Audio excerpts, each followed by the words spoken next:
Socialdemokratiets borgmesterkandidat i København, Sophie Hæstorp Andersen, vil legalisere hash, fordi hun mener, at det vil medføre en række positive effekter for samfundet. Men i et svar til Folketingets Retsudvalg har justitsminister Nick Hækkerup oplyst, at det er Rigspolitiets vurdering, at et legalt offentligt udbud af hash ikke vil have den ønskede effekt på den illegale hashhandel og den organiserede kriminalitet i tilknytning hertil. Rigspolitiet har ikke været så åbne med, hvor de har deres evidens fra og baserer deres vurdering på. Så i dag der har jeg i stedet for inviteret Jeffrey Miron, der er professor i økonomi på Harvard Universitetet i studiet, for at tale med ham om de erfaringer, han har med legalisering i hash i USA, i forskellige stater i USA. And welcome to Regelstaten, Jeffrey. Nice to be here. Jeffrey, will you start by presenting yourself for the listeners? Sure. I'm a professor of economics, a senior lecturer in economics at Harvard University. I study the economics of illegal drugs and more broadly study the economics of libertarianism. And you are... If I could add, I'm also the director of economic studies for the Cato Institute in Washington, D.C., which is a libertarian think tank. Okay. And you have updated a study you made on the effects of deregulation of marijuana. And can you, before we go to your study, can you give us a brief history of marijuana regulation in the U.S.? Sure. So marijuana was legal in the United States until 1937 at the federal level. A number of states had started prohibiting marijuana in the 1920s and early 1930s.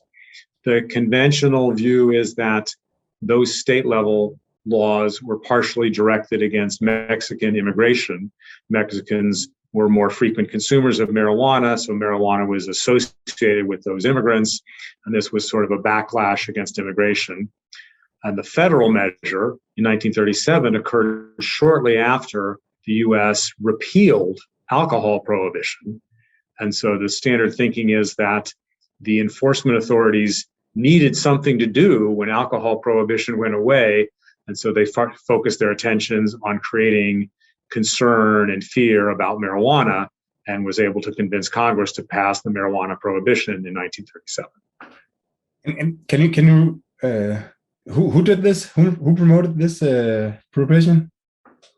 Well, the people who had been working in the Federal Bureau of Alcohol Prohibition. Okay, other people in the Federal Bureau of Investigation were also involved. Okay, even more generally, there were politicians who took up this cause, ones who had been disappointed by the repeal of alcohol prohibition, and instead refocused the attention on a different group of people, on Mexican immigrants and marijuana users, and created a new demon drug in marijuana. Okay, this is an interesting start on the conversation, because what I just told the listeners in Danish was that in Danish, what's called, I don't know the name, the English word for it, but the state police, the government, the national police office has told the government that if you deregulate marijuana, then you won't see the positive effects that some argue for, and we'll come back to the positive effects later. And when I saw that response, I thought, but of course they won't, because what should they? I mean, that's their job to fight marijuana. So, and that's exactly what you're kind of telling me. So it's a classical public choice problem we have here. Yes, exactly. People who are in the business of prohibiting things see only benefits from those prohibitions, but other people might see a range of benefits and costs from the prohibitions. So I assume we'll get into that. Yeah, I read in your paper that between the 90s and the 70s, and again from the 1986, the mandatory sentence for drug-related violation was you wrote, right, that a first-time offense for marijuana possession carried a minimum sentence of 2 to 10 years in prison. Yeah, so, the penalties for drug possession and drug sales generally in the United States, including for marijuana, okay, have been quite strong, much stronger than in many other countries.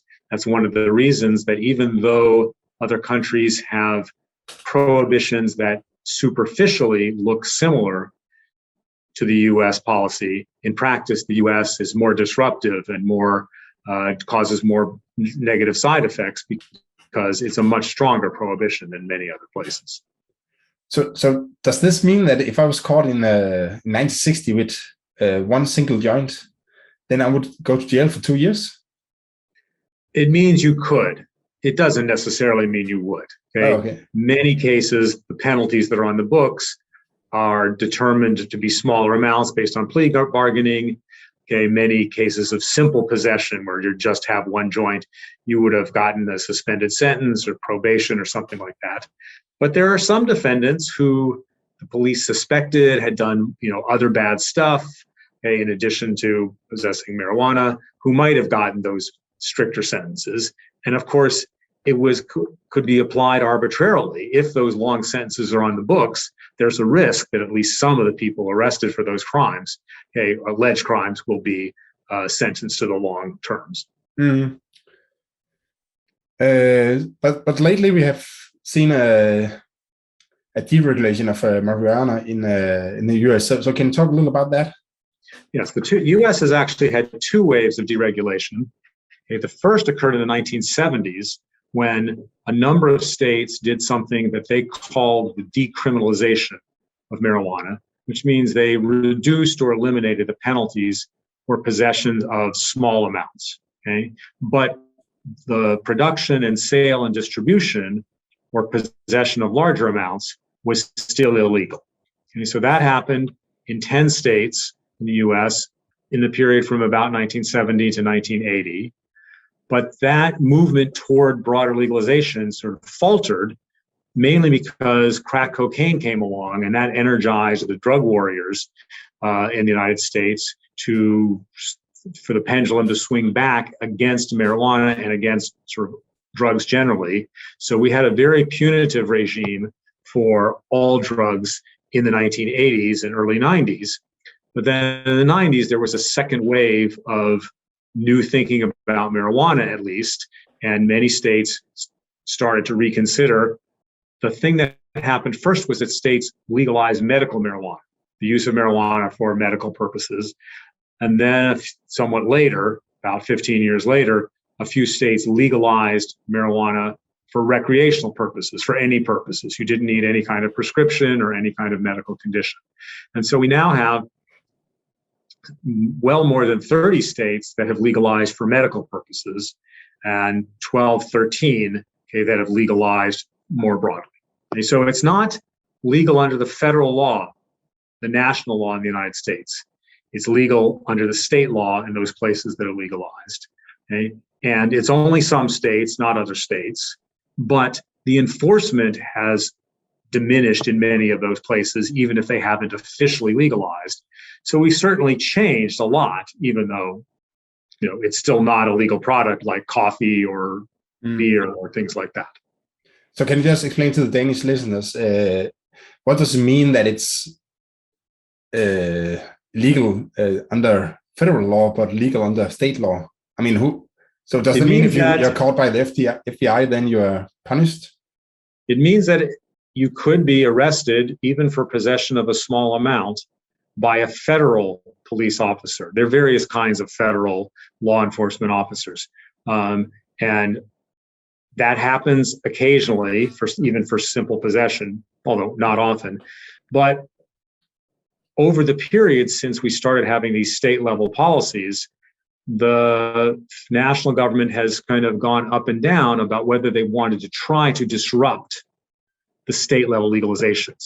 And in the early years, they did so. They would arrest major sellers of marijuana in states that had legalized to try to stop the trade. More recently, that's gradually waned, and there's very little federal attention aimed at marijuana, especially in those states where it's legal. But there's still other policies which interfere with a fully legal industry. The tax treatment of profits from marijuana is much, much more punitive because you're not allowed to deduct the cost of producing an illegal good. So the effective tax rate becomes very high. You're not allowed, even if you're in a state where it's legal, to use the banking system for marijuana, to deposit the receipts from your marijuana business, okay, or to pay your employees. of your marijuana business. So it's very much a weird, mushy, in-between situation. It's not clearly legal or illegal overall. De facto, many, many more people are able to buy and sell marijuana without being interfered with by law enforcement. Okay, but for Dane, it sounds a little risky that you can have a marijuana store and then by chance you can risk running into a federal agent and be sent to prison for something that is basically legal. It is a little risky. It depends on who's president and who that president puts in charge of the law enforcement agencies. When a presidency changes, if it went from someone who was sort of tolerant of marijuana, okay, at least unofficially, to a president who wanted to really crack down against marijuana, things could change fairly substantially. And it's actually not any different than what happened in the US with alcohol prohibition. Alcohol remained legal under the state law in many large states, many of the more populous states in the United States, but they still experienced the full brunt of prohibition because the federal government was very aggressive in enforcing federal prohibition, alcohol prohibition in those states. At the moment, okay, things are relatively calm in the US, but absolutely it can change, so there's a risk. Would you say that it depends also on the single agent? Like if you could have a federal agent that don't like a particular person go in and arrest him if he sells marijuana? It can, yes, and it probably does to some degree. The federal government's law enforcement agency is distributed around the country. There are various people called U.S. attorneys who are each in charge of enforcement for their area. Forget exactly, I think there's 60 or 80 U.S. attorneys throughout the country. So if the U.S. attorney in your area wants to be very aggressive, you would also be more at risk. Although there's an attempt to have policy implementation not differ too radically across the different states. But for sure, there can be idiosyncrasies. But I guess they can change too, I guess. Yes. So, okay. No, yeah, come on. No, I say the people who are the U.S. attorneys do change, okay, from time to time. They change a lot more when a new administration comes in. For example, right now, Biden is in the process of appointing new U.S. attorneys in various parts of the country. Okay, so that's very interesting. I wasn't aware of that. I thought that, okay, marijuana is just legal in, No. but it's a little more in the gray zone. It's in a gray zone. Okay, so let's talk about the arguments for and against legalization of marijuana. Can you elaborate on that? Sure. The main argument for prohibition, the main argument against legalizing, is that if you legalize, more people will consume marijuana. And the people who make that argument are, of course, implicitly saying that using marijuana is bad in one shape or form. Either it's directly bad for your health, for the health of the user, or it might cause people to be more involved in traffic accidents or to commit more crime or things like that. And the argument against prohibition, the argument for legalization is that first, the vast majority of people who consume marijuana do so with little harm to themselves. It does not seem to have any seriously negative health effects. The evidence that marijuana use makes you commit crime, that it causes traffic accidents, all those things, okay, excuse me, is weak to non-existent, depending on exactly which sort of outcome we're talking about. And while prohibition probably reduces marijuana use a little bit, it doesn't seem to reduce it very much. And prohibition drives the market underground, and an underground market has a whole bunch of negative things that would not occur if marijuana were a legal product like coffee or beer or 7-Up. So when you drive a market underground, you get more violence because people resolve their disputes with violence. You get more corruption because now the people in the industry have a very strong motivation to try to bribe police officers, judges, things like that. Okay, you get poor quality control because people who get an adulterated dose of the prohibited substances cannot easily complain to a court or to the newspaper or anything like that. And so underground markets have all these negative features, which we see persistently sort of across time and across place. And given that the negatives from marijuana use seem to be quite modest, if any, the balance seems fairly obvious that it's better for it to be legal, okay, than for having to be prohibited. Even for goods where it's unquestionable that sometimes there are negative consequences. Okay, take, the case of alcohol. Okay, some people drive under the influence of alcohol and cause bad traffic accidents, harming themselves and others. Okay, nevertheless, in modern times, very few societies outlaw alcohol because we recognize that the benefits to most people from consuming alcohol are positive. People get benefits.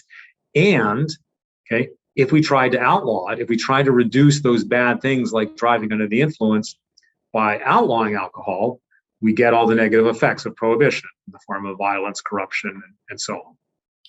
So the arguments for criminalization marijuana are to a strong degree based on, I assume, what was I trying to say here? When you told me the arguments, I was thinking that how do you find evidence for that? Because it sounds like it's something that is very difficult to differentiate between selection bias and the effect of using marijuana. Because I mean, most people that have sorry lives probably had sorry lives and then use marijuana as some kind of a self-medication. So how solid would you say that the evidence is?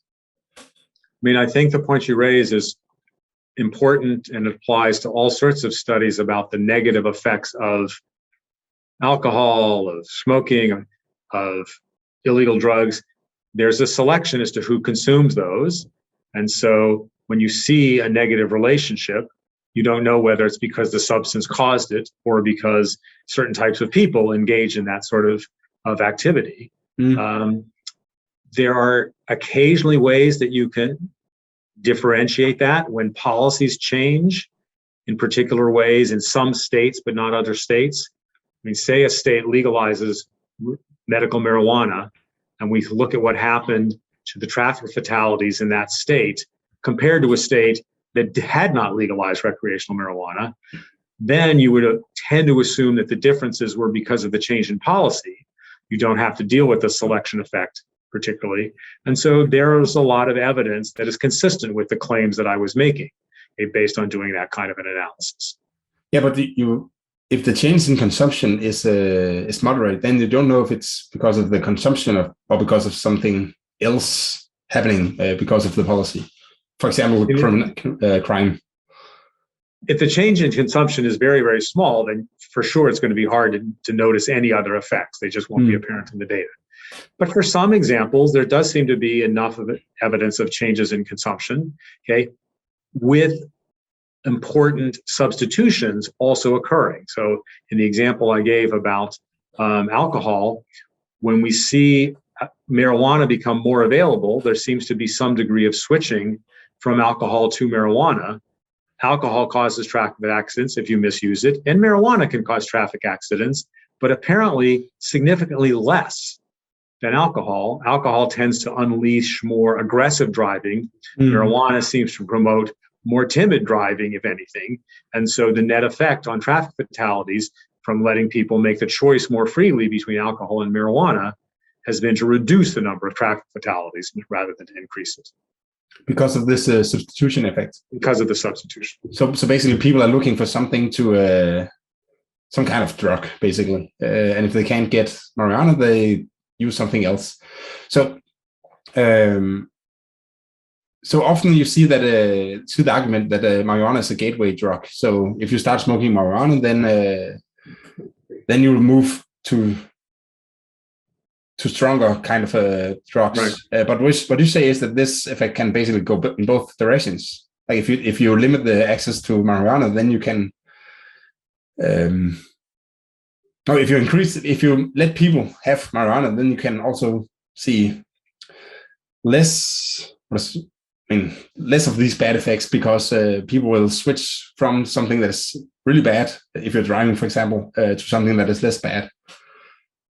So for sure, there's reasons to think that if you allow people a less restrictive choice, a large fraction of them will use that opportunity to consume the substance which produces the desired effect of altering their consciousness in, to some degree and in some way, but with the least auxiliary harm to themselves. Clearly, lots of people would like to be intoxicated in some way, but most people also don't want to die in a traffic accident. They don't want to have any serious negative side effects. So if you give them the choice, they'll choose the manner which gives them more of the benefit and less of the cost. On the gateway hypothesis, it is absolutely true that a large fraction of people who use harder drugs, cocaine or heroin or things like that, many of them had consumed marijuana before they tried the harder drugs. Not all by any stretch, but substantial fractions. But of course, almost all those people had earlier consumed McDonald's French fries, even before they tried their first marijuana. Most of those people had consumed chocolate before they ever tried McDonald's French fries. They had consumed mother's milk before they did any of those things. But nobody thinks that the effect was causal. It's simply the case that marijuana is more readily available. It's relatively mild. More people are interested in trying that and using that. And only some of them go on to the harder substances. But if you magically made marijuana disappear, then the gateway, the so-called gateway, would go from alcohol to cocaine. The evidence that people have assembled on trying to look for any causal effect of marijuana, just doesn't add up. It is not convincing. I agree, especially on things you said about how people optimize their lives, because it's true that people try to find the best way to live their lives, basically. And we don't want to end up in trouble, and we don't want to drive into our neighbor's car or anything. We want to have as much fun as possible, but limit the cost to our future lives.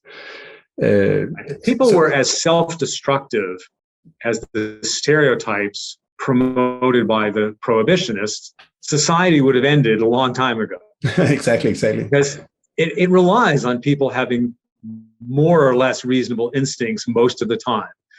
Otherwise, the whole thing will just collapse. But it hasn't collapsed. People make reasonable choices much of the time. Of course, some people make bad choices some of the time, but overall, it works okay.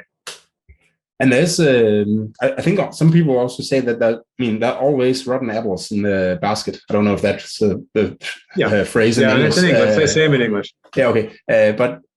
But so the question is, if criminalization of marijuana is the best way to make sure that these apples don't ruin your life, basically.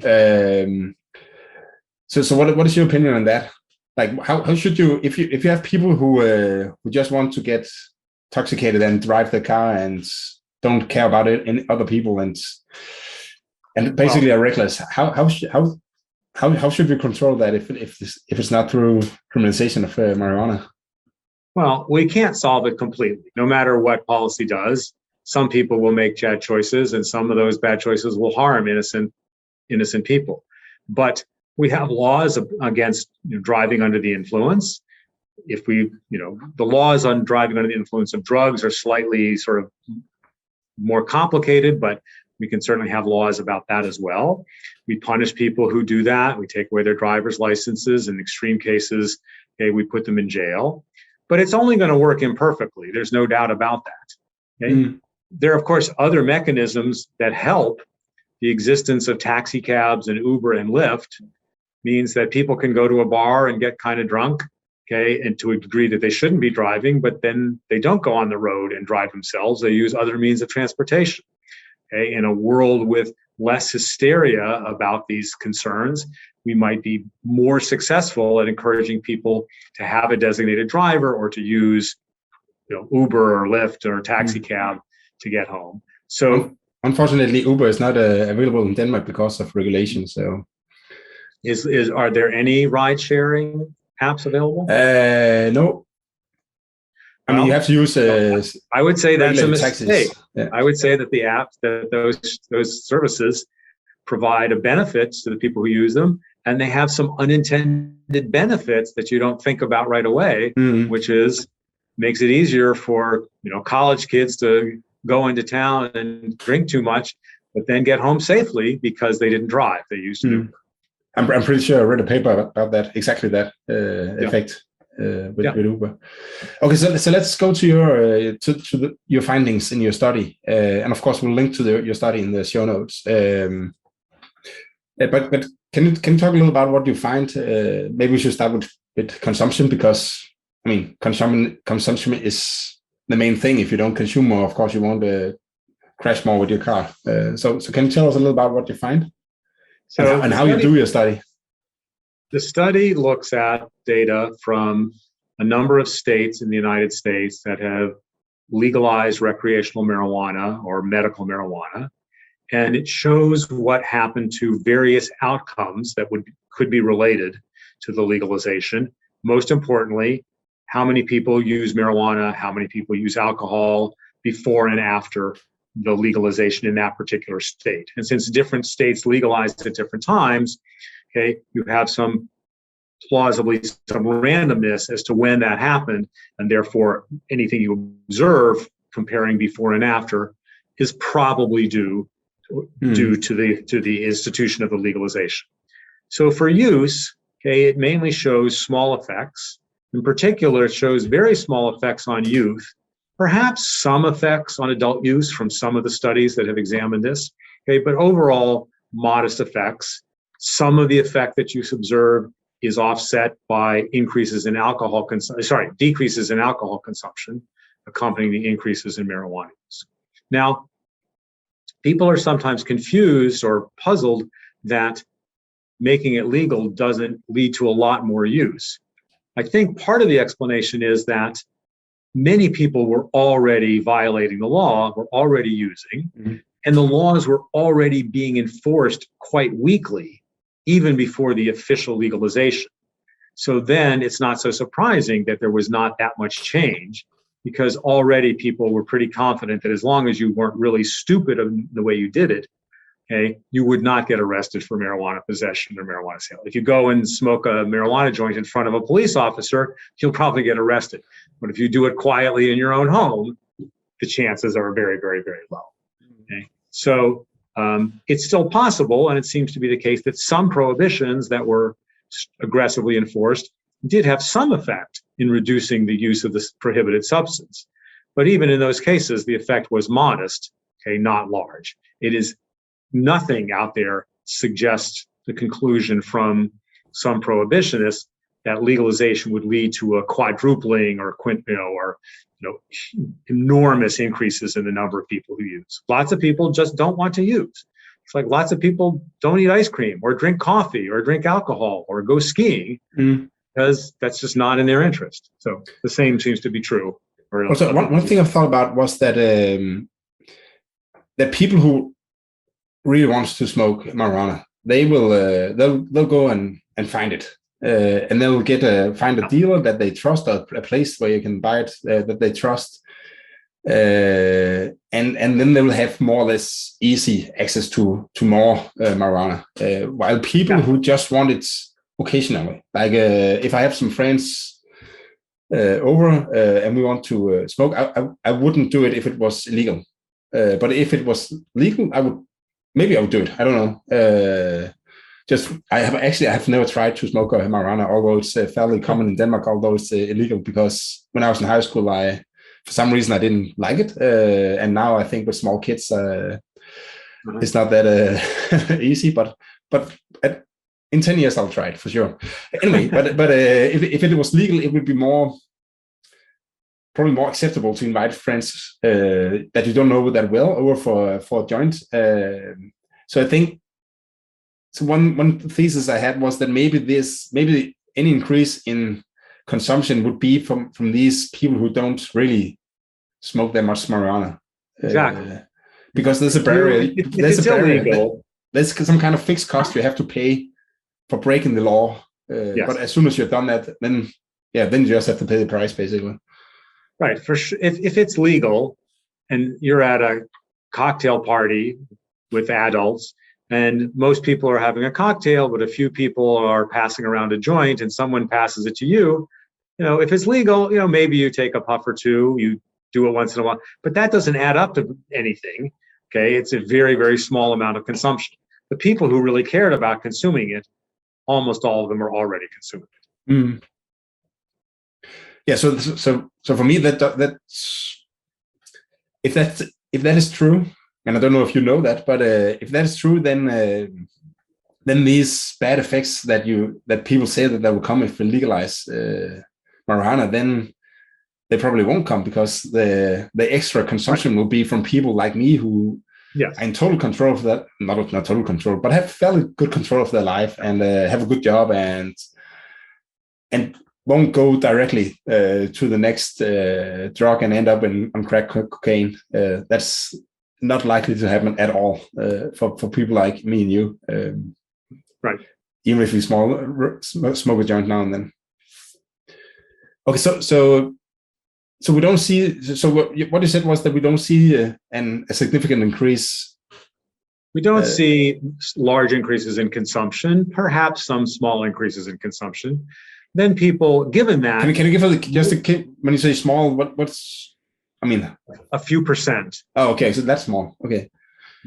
Now, if there's not much change in the use of marijuana, then all the things, good or bad, which might be affected by marijuana use should be unlikely to change as well. But it's useful to look at those directly. So the rest of my research looks at whether we see noticeable changes in crime rates, in traffic fatalities, in educational outcomes, in housing prices, in GDP, in sort of any measure that could possibly be related.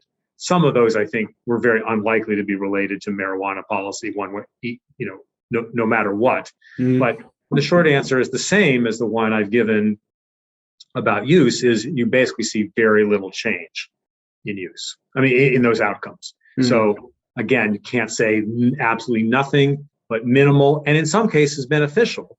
The most obvious one where you see beneficial effects is on traffic fatalities. There's evidence from lots of sources that making marijuana more available has meant a substitution away from alcohol, and on net, fewer traffic fatalities.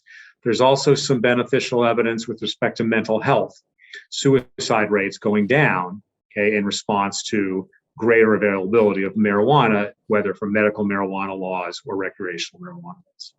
So one thing, if you say that people switch from alcohol to marijuana when it's legal, and that leads to fewer traffic accidents, wouldn't you expect maybe that it will also lead to fewer, to less violence, for instance, both outside your home but also in your home? Because if you come home and you've smoked weed, then I think you'll just grab a snack and then go to bed. But if you come home and you're drunk and you see that your wife didn't do the dishes or something, then you'll be more aggressive, because alcohol is another kind of it has another effect on you.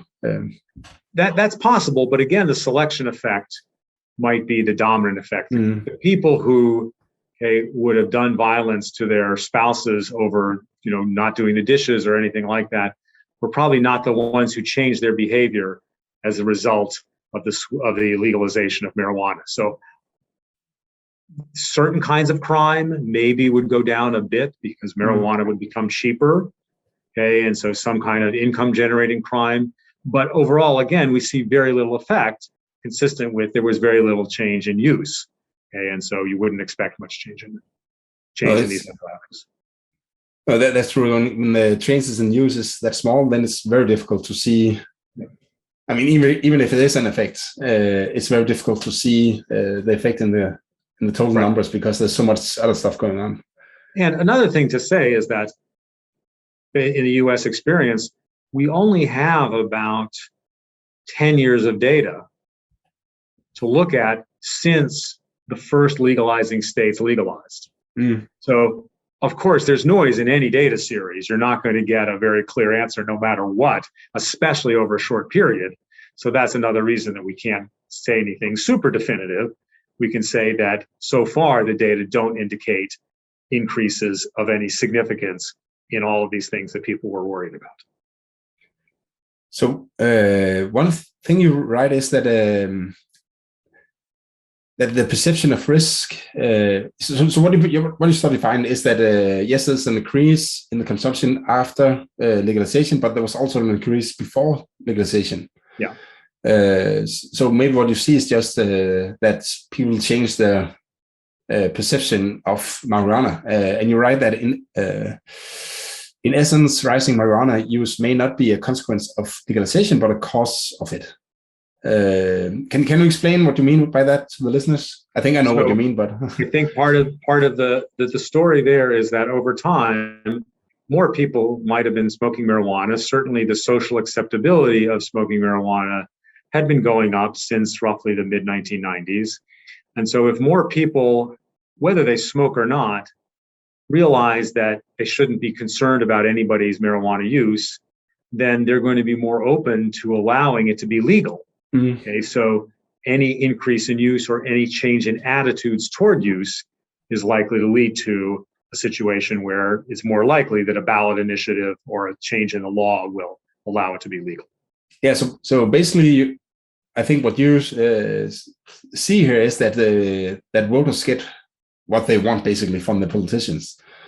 So if they think that okay, marijuana should, if the majority think that marijuana should be legal, then yes, then sooner or later it will be legal because politicians want to please the voters.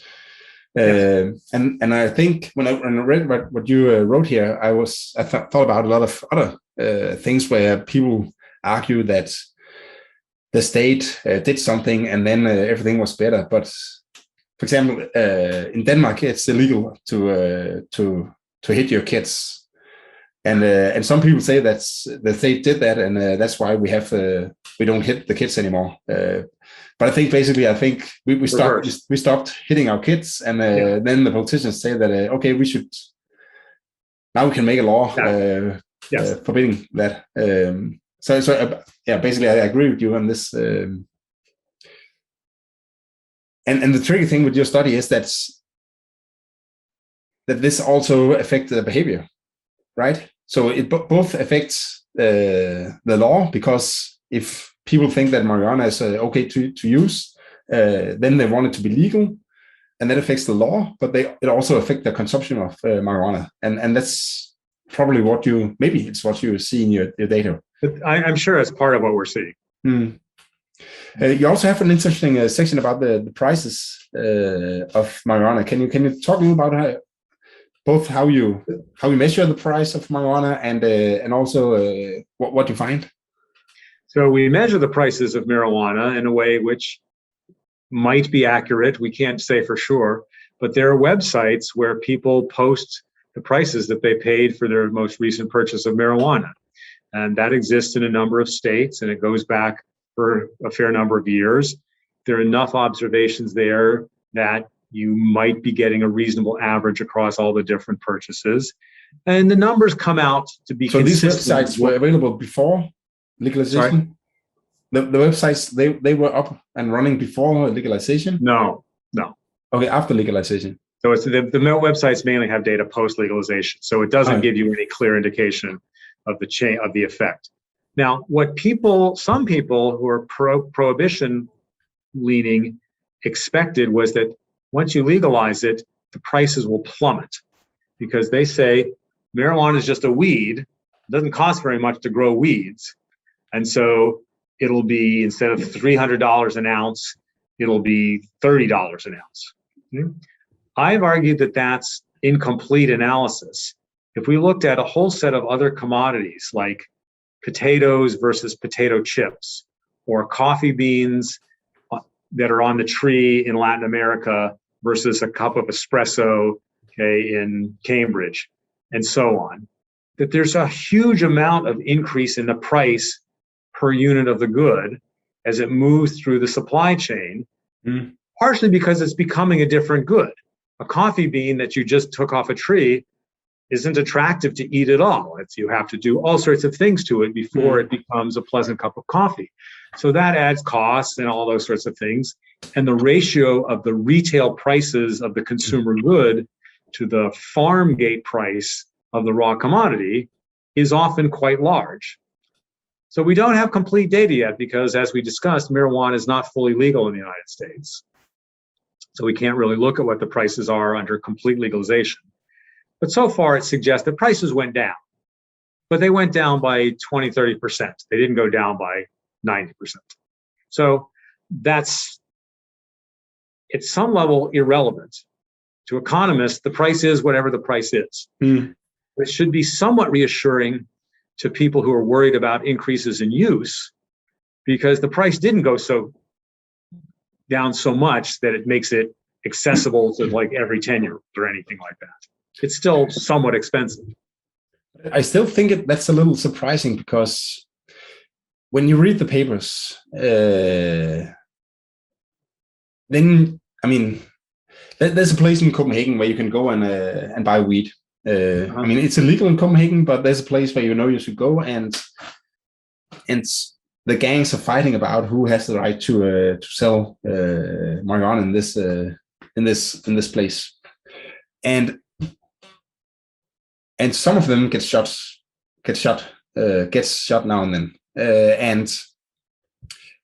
and that's a large cost. I mean, if you get killed, that's a very large cost, and you have to be compensated for the risk you run by being a guard or selling marijuana and so on, and producing it and transporting it, because you're a member of a gang and you risk being killed or hurt in other ways. And if you look at the value of life that you use in a cost-benefit analysis, then that value is extremely large compared to other costs. For example, driving a car is fairly cheap, and you can drive a car for a very long distance before it adds up to the value of a statistical life. So I would expect that a major cost of selling marijuana is the cost of fighting other gangs about the market. So I'm a little surprised that the price drop isn't larger.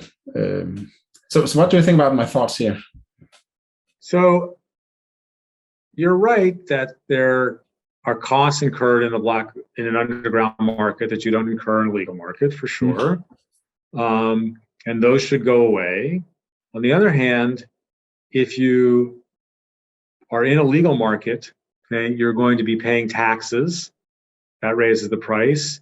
Many legal suppliers will want to comply with other kinds of regulations, minimum wage laws, child labor laws, environmental laws, and so on. Sure. So there's an offset to the costs that are avoided by moving from the legal to the illegal market. It won't be a full offset, but there's a partial offset. Sure. And in the case of marijuana, people can grow it in their attic, in their bathtub, in their backyard.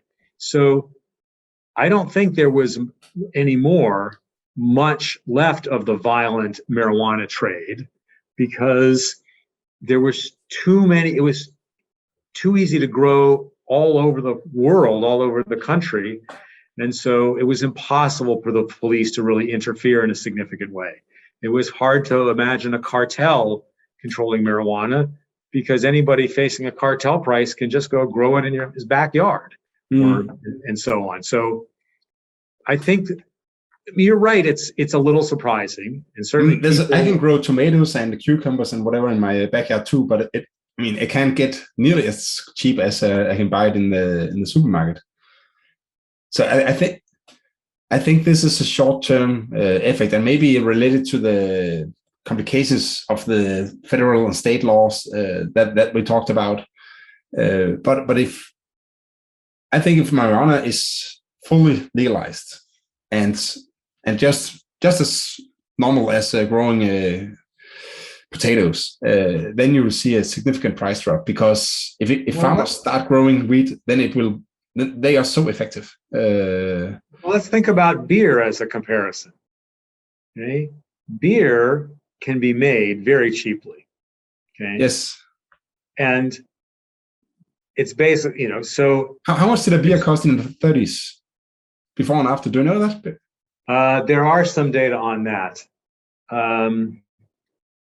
It showed a big range. It depended on exactly what kind of alcohol you were consuming. If you wanted to consume something that was a brand, pre-prohibition had been a branded version of alcohol, like Johnny Walker Red, then you had to pay quite a premium. If you're willing to drink sort of generic corn whiskey, then it was quite inexpensive. So that's kind of consistent with what I was about to say, is that for beer, tons of people pay way more for beer than they have to because it's packaged, it comes with this advertising, it comes with this imagery.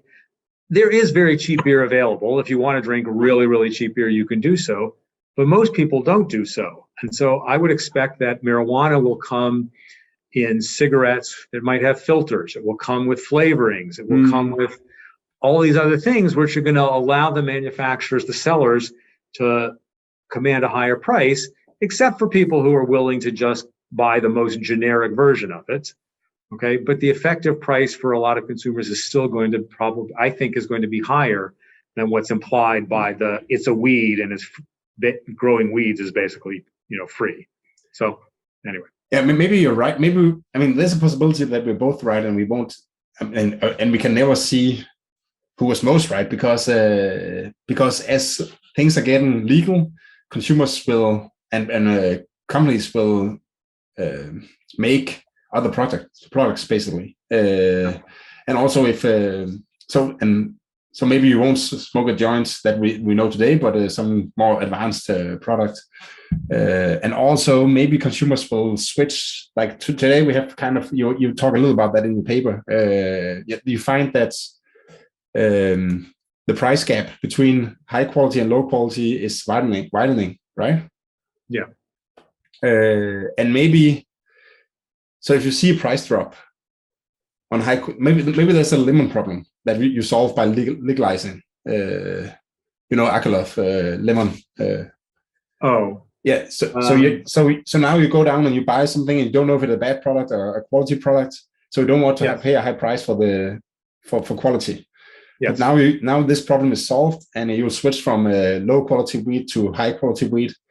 And so what we observe in the data is that the price is more or less constant, but because people switch from low quality to high quality, basically. It's not even necessarily switching from low to high. It's you're getting more certainty about the quality. Mm-hmm. So you're willing to pay a premium to know that it's higher quality. Okay, that's what happens in the lemons market, and that's what happens. What might be happening here is you can charge a higher price because people know that they're getting something that's worth paying for. Mm. Whereas in the underground market, sometimes it's high quality and sometimes it's not. Yeah. That's very interesting. I think there's a last thing before I talk about no, maybe you should just take that now, because you also find that crime doesn't change that much, and that I was a little surprised by that too, because I would expect that that much crime would disappear, basically. I think there wasn't a big effect on crime because it had moved de facto toward legalization to a very substantial degree, and the police, as much as they tried, there were just not nearly as many police available to try to interfere with the drug market, the marijuana market, as the size as we would have needed to have a significant effect. And so when you legalized it, there hadn't been major cartels, that people had found ways around the laws, so they were setting up alternatives that were technically illegal but were operating smoothly. They were able to establish relationships with suppliers and so on. Of course, some of the crime is from consumers that needs to get money to buy marijuana, and if the price is probably the same, more true of other drugs than it is of marijuana, but to some degree it would be true of marijuana.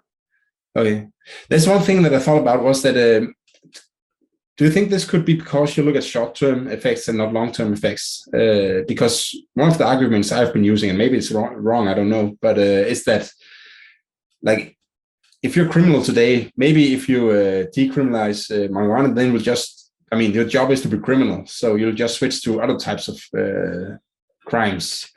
But if your income drops, then maybe it will be more difficult to recruit new members to a gang. Because, I mean, if you ride a big BMW, then young people will look up to you and think that, okay, you can make a lot of money selling weed. But if you ride a Toyota Aygo, then it's probably a little harder to recruit new members for your gang. So maybe what we see is just a short-term effect, and on the long term, there'll be less crime. Do you have an opinion on that? I would say the long-term effect, I don't think that's likely for the marijuana market. I think if we've legalized cocaine and heroin, then you would see some significant reductions in crime. If you fully legalized all drugs, I think we would get some further reductions in crime. But we've gotten some of that because the drug war has de-escalated to some degree in the US broadly, not just for marijuana. And the gains from not interfering with the marijuana market and causing violence there, I think we mainly got in the 90s and the early 2000s. I don't think there's a lot left. Do you know, just in comparison, how big is the marijuana market compared to the rest of the drug market? It's a relatively modest portion. Okay. Prices of things like cocaine and heroin are so much higher relative to, so even though fewer people use those, the magnitude of those underground markets is much higher. Now, those prices might easily fall more than the marijuana price because they're probably being more affected by ongoing prohibition efforts. Okay, that's just interesting because I'm pretty sure that the marijuana market in Denmark is a lot bigger and a lot more profitable for the gangs than. Well, I can think of at least two reasons why that is plausible. Different countries clearly, or different cultures, societies have had different tastes for different substances.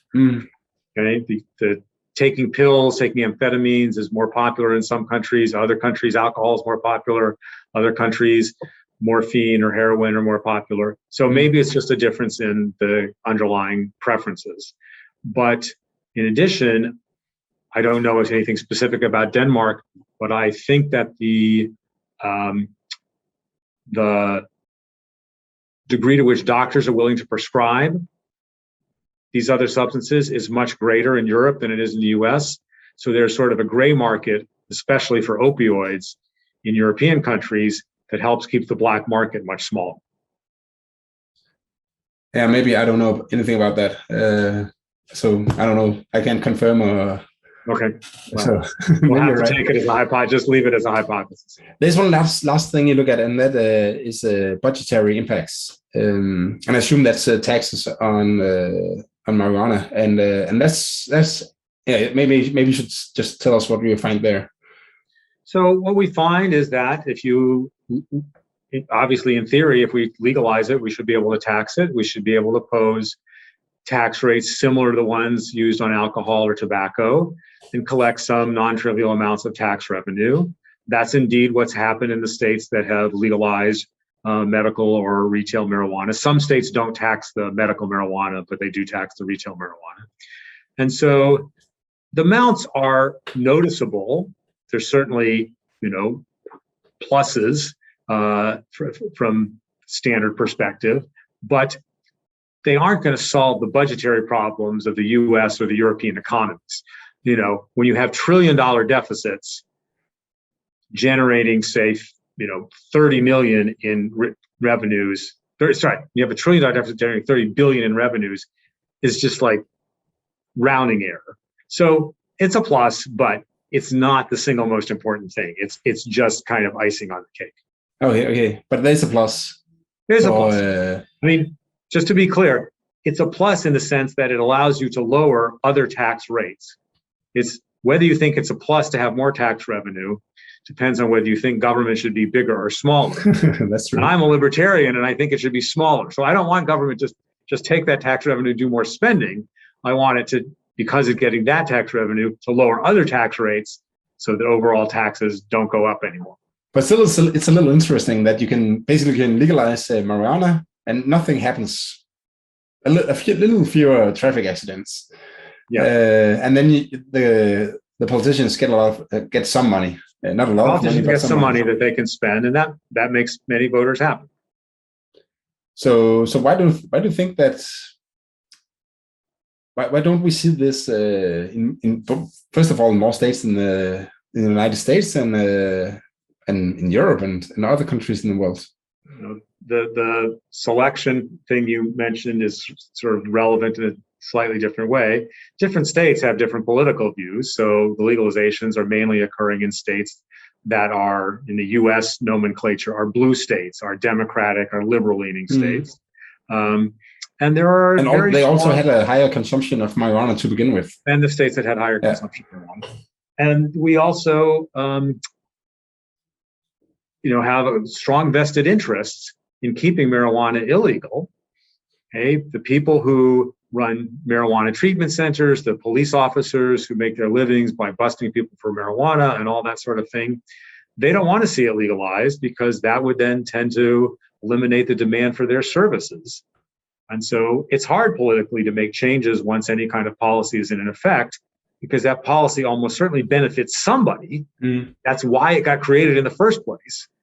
And so if you take that policy away, even if a lot of people decided it wasn't a good policy, you're going to have enough support to overcome the resistance of the people who did like having a policy in place.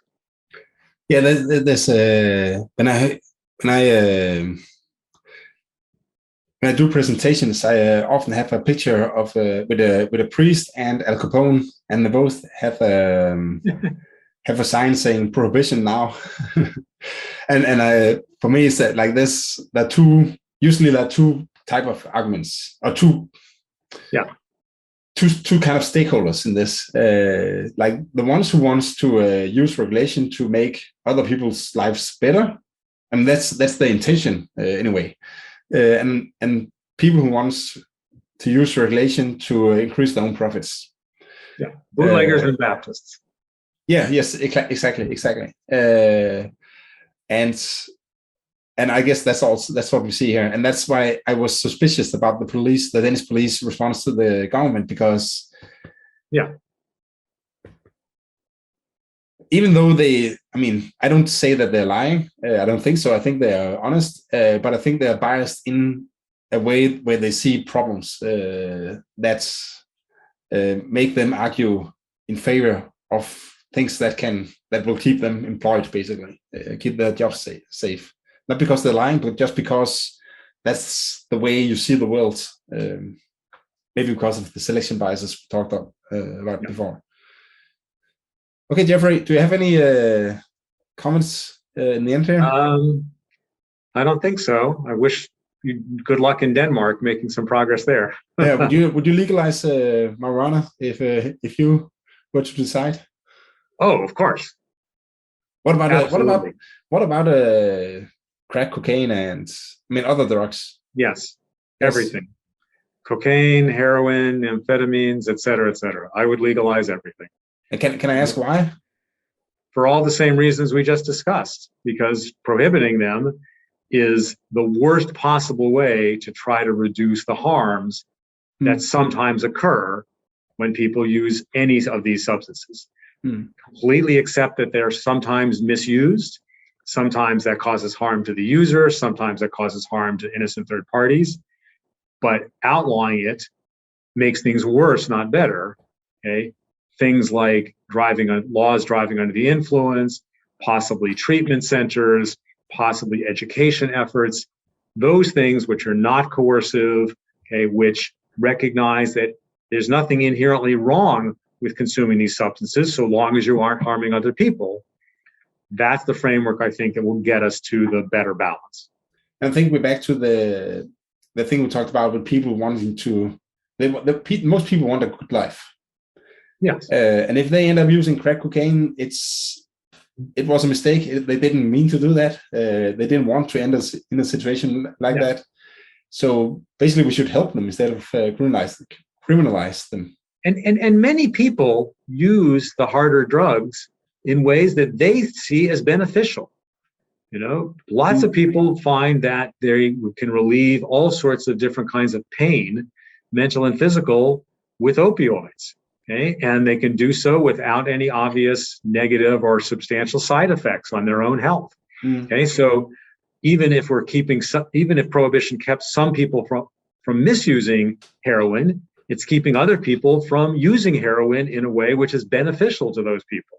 And the same is true of cocaine. It's a somewhat different set of issues. It's more of a short-term thing, but people like the buzz that they get from cocaine. In mild forms, coca tea, okay, it's no different than drinking Coca-Cola or coffee. It gives you a mild stimulation, and lots of people seem to get some benefit from that stimulation. So we should let people make that decision, recognizing some will make bad decisions, but on the whole, trying to stop the bad decisions with prohibition is a terrible approach. Yeah, and I think what you just said that is that, I mean, it's your own life is complicated, but if you also want to take control of other people's lives where you don't know what they want and what they need, exactly, then that's just very, very difficult because basically you don't know. Agreed. Jeffrey, thank you so much for participating in my pleasure. Thank you for inviting me. It was really a lot of fun. Take care. Take care. Bye.